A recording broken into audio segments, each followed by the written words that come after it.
नमस्कार, आपण पाहता हिरकणी न्यूज. हिरकणी न्यूज प्रत्येक क्षण ताज्या घडामोडी आणि महत्त्वाच्या प्रत्येक बातमीसाठी नेहमी तत्पर. अमरावती शहरात अवैध शस्त्रांची तस्करी करणाऱ्यांविरोधात कारवाई. अमरावती शहरात अवैध शस्त्रांची तस्करी आणि वापर करणाऱ्यांविरोधात शहर पोलिसांनी कंबर कसली असून गुन्हे शाखेने शनिवारी एक मोठी कारवाई केली. बडनेरा परिसरात 2 विधी संघर्षित बालकांना ताब्यात घेण्यात आलं असून त्यांच्याकडून 2 देशी बनावटीचे कट्टे, पिस्तूल आणि 2 जिवंत काडतूस जप्त करण्यात आली. पोलीस आयुक्त राकेश ओला यांनी शहरातील अवैध शस्त्रधारकांवर कडक कारवाई करण्याचे आदेश दिले होते. या आदेशावरून गुन्हे शाखेचे पोलीस निरीक्षक संदीप चव्हाण यांच्या मार्गदर्शनाखाली एक पथक गस्त घालत होतं.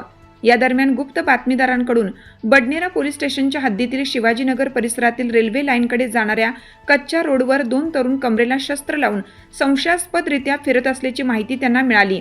त्या आधारे ट्रॅप रचण्यात आला. या प्रसंगी संबंधित दोन्ही विधी संघर्ष बालकांविरुद्ध बडनेरा पोलीस स्टेशन येथे आर्म ॲक्ट अन्वये गुन्हा दाखल करण्यात आला आहे.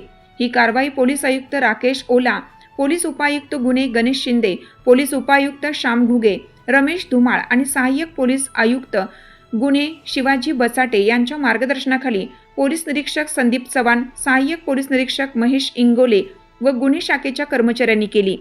आपल्या हिरकणी न्यूज चॅनलला लाईक करा, शेअर करा आणि सबस्क्राईब करायला विसरू नका आणि रहा अपडेट.